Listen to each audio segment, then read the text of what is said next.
ভাই বোন যখন একসাথে কথা বলে তখন আল্লাহ তাআলা বলেন এই সময়টাকে থামিয়ে দাও। আমি খুব অবাক হয়েছিলাম এই হাদিসটা শুনে। আচ্ছা, ভাই বোন কথা বললে ফেরেশতাদেরকে আল্লাহ কেন সময় থামিয়ে দেওয়ার কথা বললো?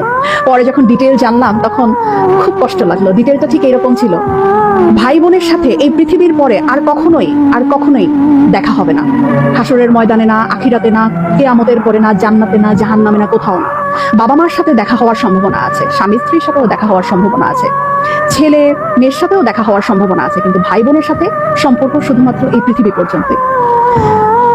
তখন এত খারাপ লাগলো ব্যাপারটা জেনে যে আমার যে বোন আছে অথবা আমার যে ভাই আছে তার সাথে আমার আর কখনোই দেখা হবে না এই পৃথিবীর পরে, মানে মরে যাওয়ার পরে তার সাথে আর আমার কখনোই কথা হবে না। এত ক্ষণস্থায়ী একটা সম্পর্ক আমাদের।